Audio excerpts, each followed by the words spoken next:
The package screamed as it tumbled through the cargo bay. Daniel Reed watched 3 alien workers scatter in different directions while his storage container bounced across the metal floor.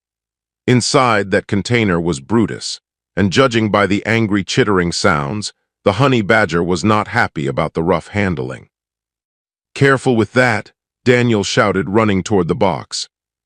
A tall Tessarian with 4 arms held up 2 hands in what might have been an apology. "We did not expect it to move like that. What is inside?" "My research partner." The Tessarian's face wrinkled in confusion. His translator device clicked twice before speaking. "Your partner is very small and loud." Daniel knelt beside the container and entered the unlock code. The lid hissed open.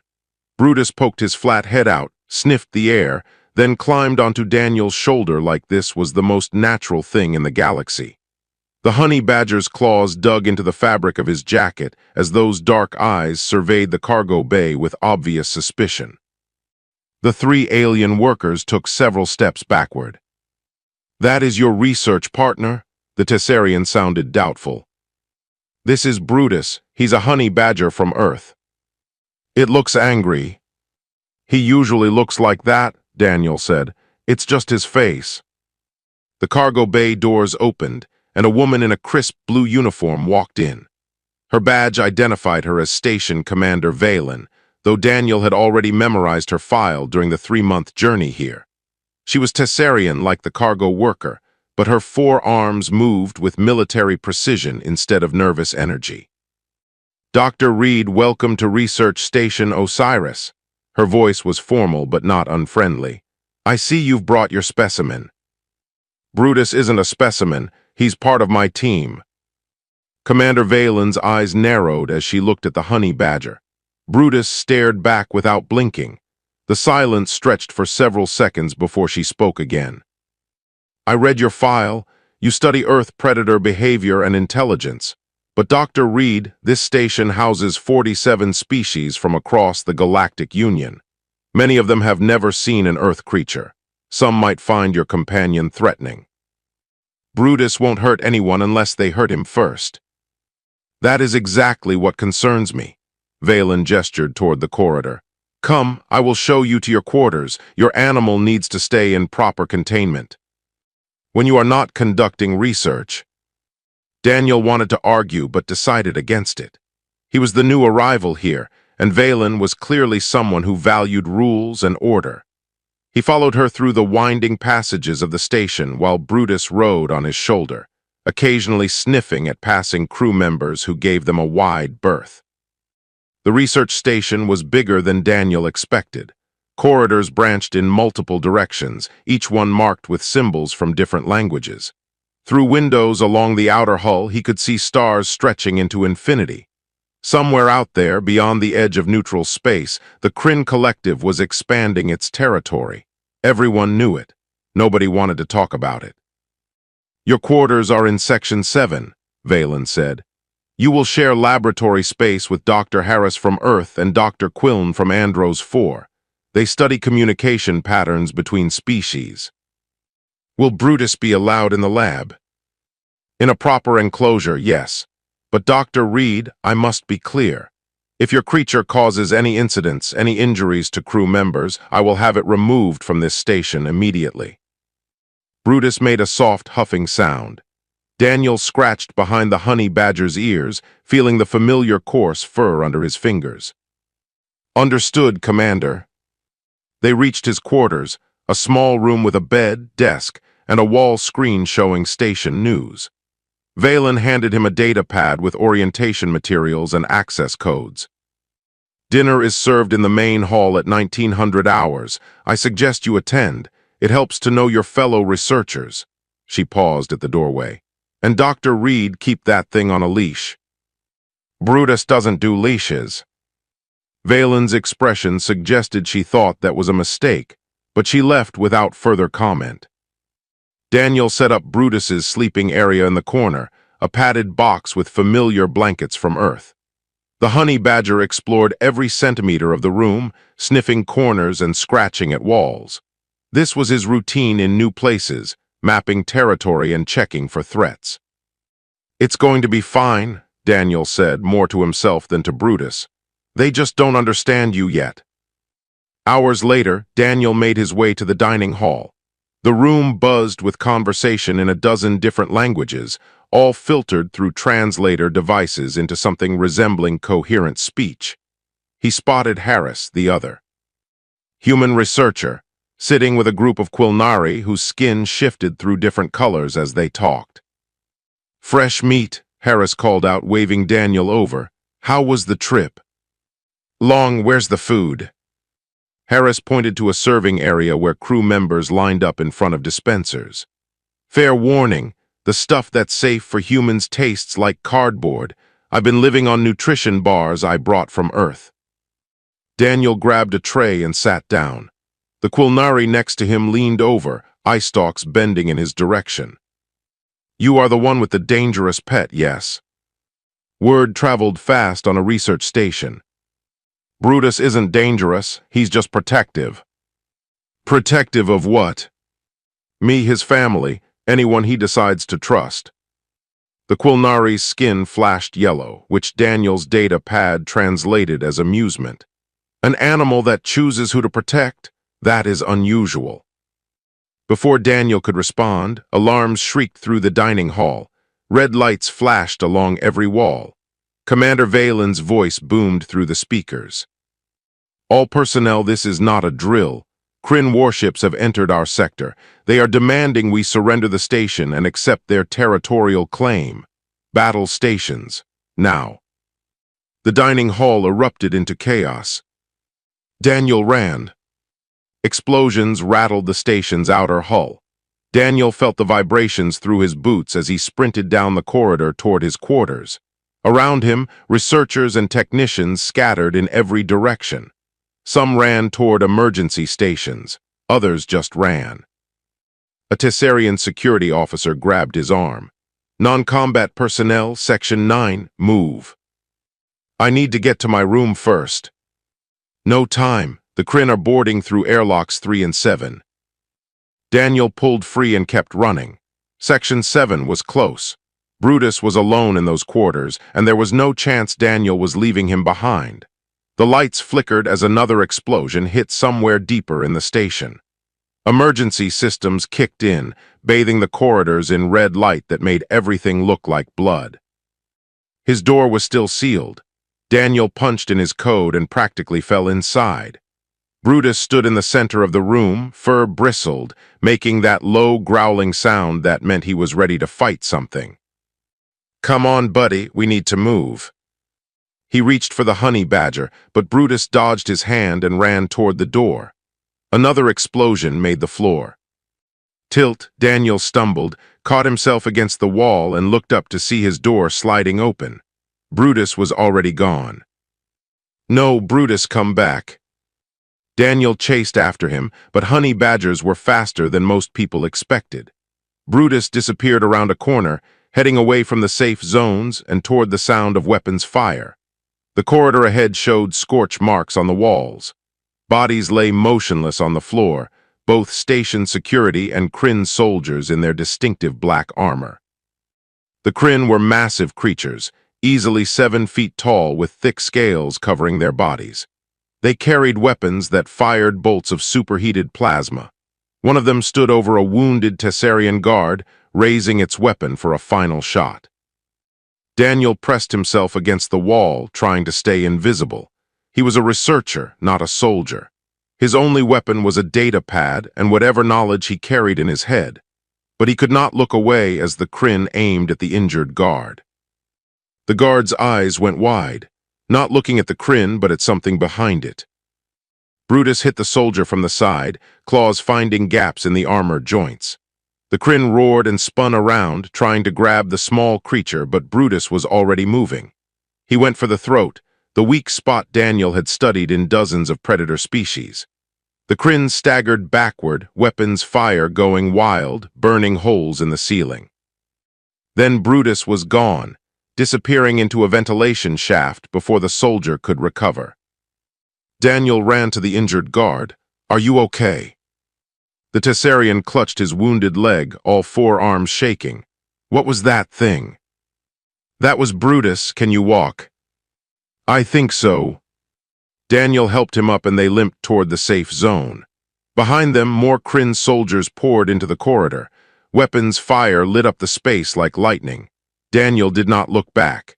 He focused on getting the guard to safety, one painful step at a time. Section 9 was chaos. Hundreds of crew members packed into a reinforced area designed to hold maybe 50. Commander Valen stood on a raised platform, coordinating with security teams through a communication headset. Her four arms worked multiple control panels at once. "Seal Bulkhead 7, she shouted. "Reroute power to defensive shields." Daniel left the injured guard with medical personnel and pushed through the crowd toward Valen. She saw him coming and her face twisted into anger. "Dr. Reed, where is your animal?" "He ran off during the attack. He's somewhere in the station." "You lost control of a dangerous predator during a military invasion." Valen's voice could have cut steel. "If that creature attacks anyone, human or Kryn, the responsibility falls on you. Brutus won't attack random people. He only goes after threats." "How can you possibly know that?" Before Daniel could answer, a security officer interrupted. "Commander, we have reports from multiple sections. Kryn soldiers are being attacked by something small and fast. 3 casualties so far, all enemy combatants. Whatever it is, it's only targeting the Kryn." Valen looked at Daniel. "Your honey badger." "Probably. It is hunting them." "Brutus knows who the bad guys are," Daniel said. "Honey badgers are smart. They remember who threatens them and who treats them well. He saw those Kryn soldiers attacking station crew. Now he's fighting back." Another officer spoke up, reading from a data screen. "Section 12, 1 Kryn soldier found unconscious. His communicator is destroyed. Section 8, 2 soldiers wounded and retreating. Section 5, equipment sabotage. Command, I think the animal is doing this on purpose." The crowd around them had gone quiet, listening. A culinary researcher spoke up, her skin flashing colors of confusion. "An Earth animal understands military tactics." "Honey badgers are problem solvers," Daniel explained. "In the wild, they raid beehives protected by thousands of stinging insects. They dig through concrete, they fight off lions, and they never ever forget who their enemies are." Valen stared at him for a long moment. "Your creature is fighting an organized military force by itself. I need to find him before he gets hurt." "Negative, you stay here where it is safe." "Commander, with respect, Brutus is out there protecting the station. The least I can do is make sure he survives it." More reports came in. Kryn forces were spreading through the station, but their advance was slowing. Soldiers kept disappearing or calling for medical evacuation. Some refused to enter certain sections, claiming they heard something in the walls. Valen made a decision. "Fine, take a security team with you, find your honey badger. And Dr. Reed, if that animal is as smart as you claim, maybe it can help us win this fight." Daniel grabbed a communicator and joined 3 security officers at the exit. The Tessarian guard he had helped earlier insisted on coming too, despite his injured leg. "That creature saved my life," the guard said. "I owe it protection." They stepped out of the safe zone and into a war. The security footage told a strange story. Daniel watched the screens in the command station while his escort team kept watch at the door. On monitor after monitor, Brutus appeared like a ghost. The honey badger moved through ventilation shafts, crawled along ceiling support beams, and somehow knew exactly where Kryn soldiers would be. "There," Daniel pointed at screen 7. "He just disabled their communication relay." The Tessarian guard, whose name was Rennick, leaned closer. "How does it know which equipment to destroy?" "He watches. Honey badgers observe patterns before they attack. Brutus must have figured out that the Kryn soldiers talk through those devices." On screen 12, Brutus dropped from a ceiling vent onto a Kryn soldier's helmet. The soldier spun in circles, trying to grab the creature, while his companions fired wildly. Brutus jumped clear at the last second, and the Kryn ended up shooting each other. Then the honey badger was gone again, vanishing into the shadows. "Incredible," one of the other security officers whispered. "It fights like a trained commando." "He is not trained for this," Daniel said. "Brutus is just doing what honey badgers do. He identified a threat to his family, and now he is removing that threat." The command station door opened. Commander Valen walked in, her uniform scorched from a close encounter with plasma fire. She looked exhausted but alert. "Report." Rennick stood straighter despite his injury. "Commander, the animal has single-handedly delayed the Kryn advance in 3 major sections. Enemy forces are requesting backup because they claim something is hunting them." Valen studied the screens. "Where is it now?" "Section 15, near the environmental controls," Daniel said. "But Commander, I think Brutus is trying to tell us something." "Explain." Daniel pulled up a station map and highlighted several locations. "Every place Brutus attacks, he leaves marks, claw scratches on specific wall panels, always in sets of 3. I thought it was random at first, but look at the pattern." The marks formed a trail, leading toward the station's central hub. "He is mapping Kryn positions for us," Valen said slowly. "Your creature is providing intelligence. Honey badgers mark their territory. Brutus is marking enemy territory so we know where they are." One of the security officers checked his scanner. "Commander, if this map is accurate, the Kryn are concentrating forces near the primary power grid. If they take that, they control life support for the entire station." Valen's expression hardened.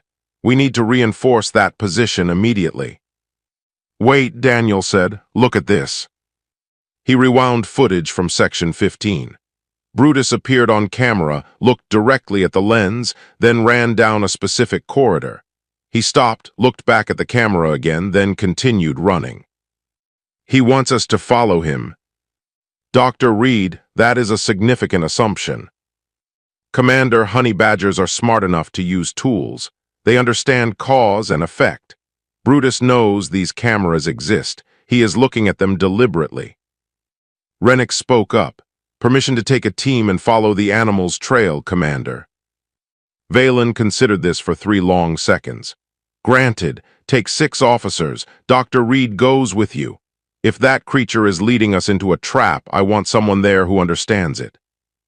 Daniel grabbed a portable scanner and joined the team.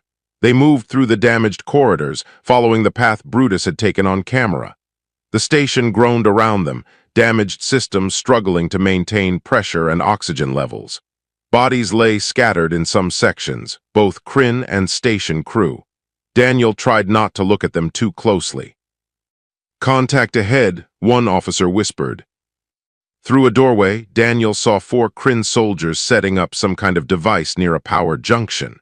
It looked like a bomb or maybe a control override. Either way, it was bad news. Before anyone could plan an attack, Brutus appeared. The honey badger dropped from an overhead pipe and landed on the device itself. His claws started pulling at wires with surprising precision. "He is disarming it," Daniel whispered. The Kryn soldiers noticed too late. They rushed toward Brutus, but the security team opened fire first. The fight was brief and loud. When it ended, 3 Kryn were down and 1 was retreating. Brutus sat on top of the disabled device, cleaning his face with 1 paw like nothing interesting had happened. Daniel approached slowly. "Good boy, Brutus." The honey badger chittered and jumped onto Daniel's shoulder. His fur was matted with things Daniel preferred not to identify. There was a small cut on his back leg, but he did not seem bothered by it. Rennick examined the device. This would have overloaded the power grid. The explosion would have killed everyone in 5 sections. "Brutus knew," Daniel said. "He somehow knew this was important." More security teams arrived, securing the area. Commander Valen appeared shortly after, surveying the disabled bomb with professional interest. "Your honey badger just saved approximately 300 lives, Dr. Reed." "He is not my honey badger, he is my partner." Valen actually smiled, which Daniel suspected was rare. "I stand corrected. Can your partner help us locate the Kryn command center? If we can disable their leadership, the invasion force will fall apart. Daniel scratched behind Brutus's ears. What do you think, buddy? Want to go find the boss? Brutus made a sound that was probably agreement, or maybe he was just annoyed. With honey badgers, it was hard to tell the difference. They gathered in a planning room with whatever officers could be spared from defensive positions. Valen brought up a three-dimensional map of the station. Intelligence suggests the Kryn commander is here in Section 3. It is heavily fortified. Direct assault would cost too many lives. Then we do not assault directly, Daniel said. We let Brutus scout ahead. He can go places we cannot. And if he gets captured or killed? Daniel looked at the honey badger on his shoulder. Brutus stared back with those dark, fearless eyes. He will not get captured, and killing him, the Kryn can try, but honey badgers do not die easy. Valen gave orders. Within minutes, they had a plan. It was risky and probably insane, but it was better than surrendering the station to an invasion force. Daniel checked his equipment one last time. Ready, Rennick asked. No, but we go anyway. Section 3 was a fortress. The Kryn had welded blast doors shut and set up automated weapons at every intersection. Daniel and the assault team crouched in a maintenance tunnel 2 levels below, listening to enemy patrols stomping overhead. Brutus sat perfectly still on Daniel's lap, ears twitching at every sound. I count 15 hostiles between us and the command center, Rennick whispered, checking his scanner. Plus whatever forces are inside with there. Commanders. Valen spoke through their communicators. Strike team, you have 15 minutes. After that, Kryn reinforcements arrive from their ships. We cannot hold them off indefinitely. Understood, Commander. Rennick looked at Daniel. Send your partner. Daniel set Brutus on the floor and pointed toward a ventilation shaft. You know what to do. Find the boss, make noise, we will follow. The honey badger tilted his head, studying Daniel's face. For a moment, Daniel worried that Brutus would refuse or simply not understand. Then the animal turned and squeezed into the vent, disappearing into darkness. They waited. Seconds turned into minutes. Daniel's hands were sweating inside his gloves. The other team members checked their weapons repeatedly, a nervous habit that soldiers seem to share across every species. Then the screaming started. It came from above them, muffled by metal floors but unmistakable. Kryn soldiers shouting in their harsh language. Weapons fire, something heavy crashing to the ground. More shouting this time with an edge of panic. That is our signal, Rennick said. Move. The team rushed up a ladder and through an access hatch. They emerged into chaos. Kryn soldiers were firing at shadows, at ventilation covers, at anything that moved. One soldier lay on the ground, clutching his face. Another was trying to remove Brutus from his leg while his companions debated whether shooting would hit the honey badger or their fellow soldier. The security team did not debate. They opened fire with precision, taking down targets before the Kryn could organize a response. Daniel stayed low, watching for Brutus, trying to track the small, furry shape in all the madness. There, Brutus ran along the wall, defying gravity in that way honey badgers somehow managed. He jumped from the wall to a Kryn soldier's back, used the soldier as a launching platform, and disappeared through another vent opening. He is heading deeper into Section 3, Daniel said into his communicator. Following now. They advanced through corridors littered with unconscious or wounded Kryn. Some had claw marks on their armor. Others looked like they had been outsmarted, lured into positions where they blocked each other's line of fire. Daniel recognized the tactics. Brutus was not just attacking randomly. He was thinking several moves ahead, using the environment and enemy numbers against them. Your creature is terrifying, one of the security officers said. He is from Earth, Daniel replied. Everything from Earth is terrifying when it needs to be. They reached the command center entrance. 2 massive Kryn guards stood at the door, each holding weapons that looked like they could punch holes through ship hulls. Behind them, Daniel could see through a window into a large room filled with tactical displays and communication equipment. And there, in the center, was the Kryn commander. He was bigger than the other soldiers, with scars crossing his scaled face and decorative armor that marked him as high-ranking. He was shouting orders into a communicator while studying tactical maps of the station. "We need a distraction," Rennick said. "Something to draw those guards away from the door." As if on cue, Brutus appeared on one of the tactical displays inside the command center.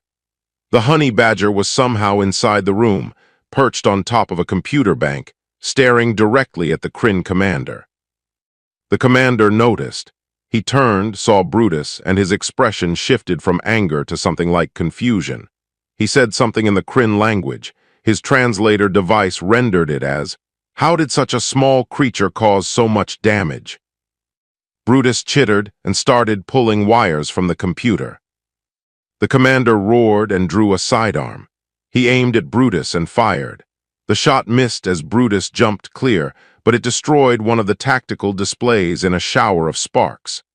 The honey badger landed on another computer bank and started shredding important-looking cables with his teeth.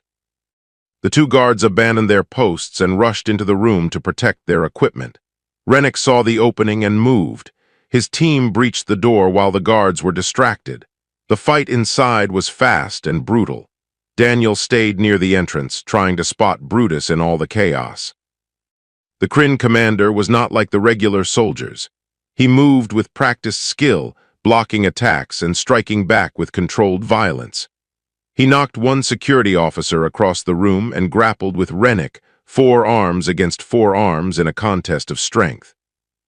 "Enough," the commander's voice boomed through his translator. "This station belongs to the Kryn Collective. You have lost. Surrender and I will spare the civilians." "We do not negotiate with invaders," Rennick grunted, struggling against the commander's grip. The commander smiled, showing rows of sharp teeth. "Then you die." He started to squeeze. Rennick's armor creaked under the pressure. Daniel saw his friend's face turning colors that were probably bad. He looked around desperately for something, anything that could help. Brutus solved the problem in his own way. The honey badger jumped from a computer bank onto the commander's head. Claws found the gaps in ceremonial armor. Teeth found exposed flesh. The commander screamed and released Rennick, reaching up to grab the creature on his skull. "Big mistake." Brutus knew all about grabbing. He dodged the commander's hands and bit down harder. The Kryn commander staggered backward, crashed into his tactical display, and fell to the floor. Brutus jumped clear and positioned himself between the fallen commander and Daniel, fur bristled, ready for round 2. The commander did not get up. He lay there breathing hard, one hand pressed to his wounded head. His troops had all been subdued or surrendered. The command center was secure. Rennick struggled to his feet, all 4 arms shaking. "I believe I owe your partner my life, again." The Kryn commander pushed himself to his knees, dark blood seeping between his fingers where Brutus had struck. He looked at Daniel with something between hatred and genuine confusion. "You're beast," he said through labored breaths. "I have fought trained warriors from a dozen worlds. None fight like that thing. What is it?" "A honey badger," Daniel said. "From Earth." "Impossible. My intelligence files show Earth animals are simple, unintelligent. They follow instinct, not strategy." "Your intelligence files are wrong." The commander's translator clicked several times as he spoke rapidly in his own language. Finally, it settled on words. "I called this creature a mindless beast. I was wrong. It has more tactical awareness than half my soldiers. How?" Daniel knelt down, keeping eye contact with the massive alien. "Brutus is not mindless. He is loyal. There is a difference. Humans do not keep animals as property. We form partnerships, friendships, families." "Families," the commander tested the word. "You consider this creature family." "I do, and Brutus considers me family. That is why he fights. Not because I ordered him to, because he chose to protect the people who treat him with kindness." Brutus sat nearby, watching the exchange with those dark. intelligent eyes. His fur was matted with blood, some of it probably his own. Daniel could see a nasty gash along his shoulder that would need medical attention soon. The commander studied the honey badger for a long moment. Choice, you claim it can choose. All intelligent beings can choose. Then it chose to humiliate the Kryn collective. The commander laughed, a bitter sound. A creature smaller than my hand defeated our invasion. The shame will follow me forever. Outside the command center, the sounds of fighting continued. Plasma weapons discharged in rapid bursts. Someone was shouting coordinates through the communication systems. The station shuddered as something exploded in the outer sections. Rennick worked at one of the undamaged computer terminals. Commander Valen, we have control of the Kryn command center, requesting instructions. Valen's voice came through scratchy with static. Can you access their communication network? We need to stop their reinforcements from landing. Working on it. The Kryn commander spoke up. You will fail. My ships have override codes. Even from here you cannot stop them. Then give us the codes, Daniel said. Why would I do that? Because you are beaten. Your invasion failed, but you can still save lives, both your soldiers and ours. Daniel gestured toward Brutus. He could have killed you just now. Did you notice? He had the perfect opportunity. Instead, he disabled you and moved to defend. Even in a fight, Brutus knows the difference between neutralizing a threat and unnecessary killing. You could learn from that. The commander was quiet for several seconds. The fighting outside grew more intense. Daniel heard someone scream, though he could not tell which side it came from. Finally, the commander reached into his damaged armor and pulled out a small device. The override codes are here, but understand this, human. I am not surrendering because of your words. I am surrendering because I respect what your creature did today. It showed honor in battle. That is something I can acknowledge even in defeat. He handed the device to Rennick. Rennick hesitated. This could be a trap. It is not, the commander said. I am many things, but I am not a liar. Your honey badger earned this victory. Let that be the story told in Kryn history. We were not defeated by superior weapons or numbers. We were defeated by a creature that chose to protect its family. Rennick took the device and plugged it into the command terminal. Code scrolled across the screen.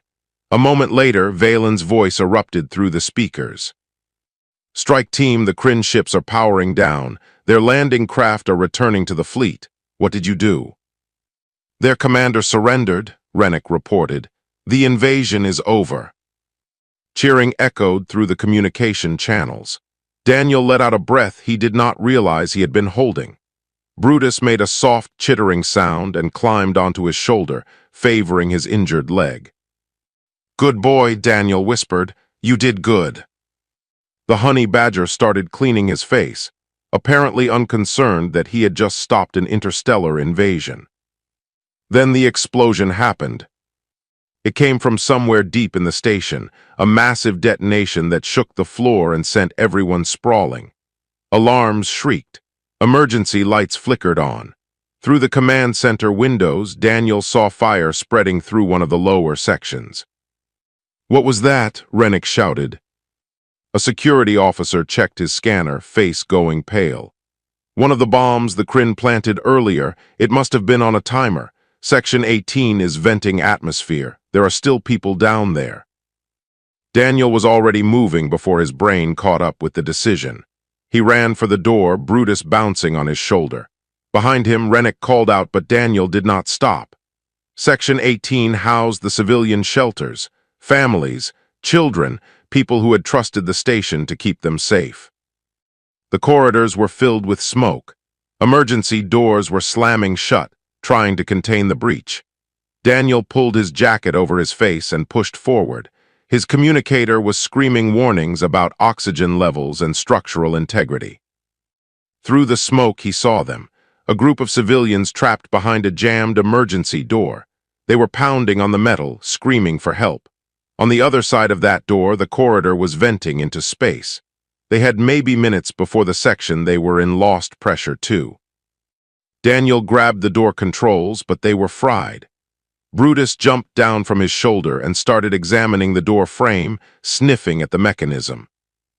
"I do not suppose you know how to open doors," Daniel said. Brutus stuck his claws into a small gap where the door had jammed. He pulled with surprising strength, muscles bunching under his fur. The door shifted slightly, just a centimeter, but it was movement. Daniel added his strength to the effort. Then Rennick arrived with 2 other officers. Together they heaved against the door.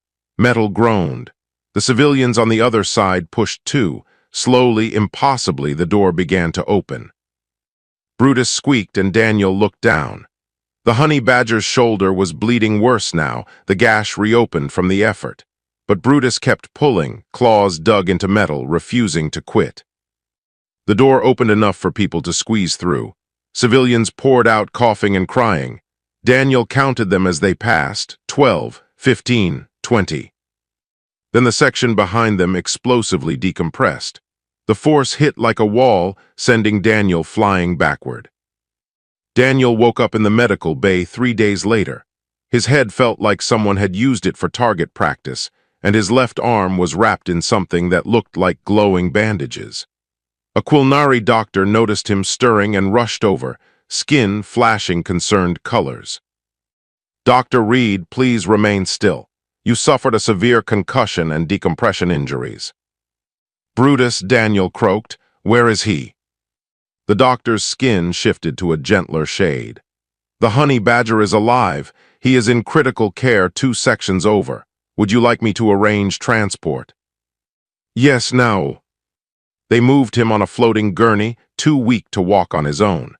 The medical bay was overflowing with injured crew members from the battle.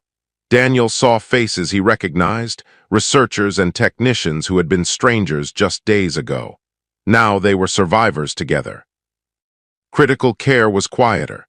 Specialized equipment hummed and beeped, monitoring patients too injured for the regular ward. The doctor guided Daniel to a small room where Brutus lay on a modified medical bed, wrapped in bandages that covered most of his small body. Tubes and monitors connected to him in ways that looked painful. Daniel's chest tightened. Is he going to make it? The damage was extensive, the doctor said. Multiple lacerations, severe muscle trauma to his shoulder, partial lung collapse from the decompression. But Dr. Reed, your honey badger is remarkably resilient. Our medical team includes specialists from 6 different species, and all of them agree they have never seen an Earth creature fight so hard to survive. Can I touch him? Carefully. Daniel reached out and gently stroked Brutus's head, avoiding the bandaged areas. The honey badger's eyes opened slightly. He made a weak chittering sound and tried to move toward Daniel's hand. Easy, buddy, you need to rest. Commander Valen appeared in the doorway, looking as exhausted as Daniel felt. Her uniform was clean now, but Daniel could see bandages under the fabric on 2 of her arms. Dr. Reed, I am glad you are awake. What is the damage report? 17 dead, 43 injured. The Kryn lost 30 soldiers. Their fleet withdrew to their own territory after the surrender. Valen moved closer to Brutus's bed. The Galactic Union is sending support ships. We will have full repairs within 2 months. And the Kryn commander? He is being held for war crimes tribunal, but he has been cooperative. He gave detailed testimony about the Kryn Collective's expansionist plans. Because of the intelligence he provided, 3 other stations were able to prevent similar invasions. Valen paused. He asked to speak with you. He wants to see the honey badger one more time. Daniel looked down at Brutus, still fighting to recover. Why? He said something about respect and learning the difference between strength and power.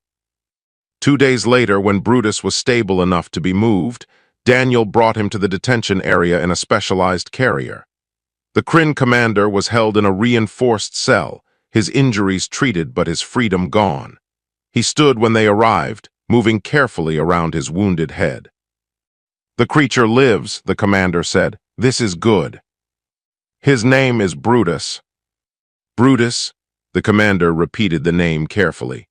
In Kryn culture we have a concept, Thranka. It means a warrior who fights not for glory or conquest, but to protect what they love. We thought only Kryn could understand this concept, but your Brutus showed me otherwise. Daniel opened the carrier. Brutus limped out, still bandaged but alert. He looked at the Kryn commander with no fear, only cautious assessment. I underestimated him, the commander continued. I underestimated Earth creatures. I thought size and weapons and technology were what mattered in war. But your honey badger taught me the truth. What matters is why you fight. He fought because you threatened his family. Yes, and I fought because my leaders ordered it. Which of us showed true strength? The commander lowered himself to one knee, putting his eyes level with Brutus. I offer you my respect, small warrior. You defeated me with honor. That is not a thing I will forget.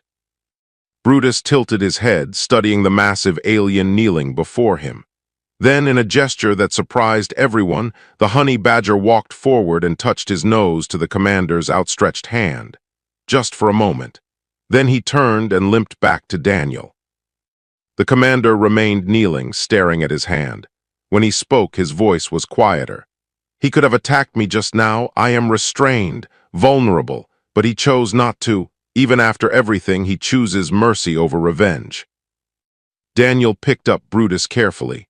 Honey badgers remember who their enemies are, but they also recognize when a fight is over. 1 week later, the Galactic Union ships arrived with supplies, personnel, and a delegation of officials who wanted to understand how Research Station Osiris had survived a Kryn invasion.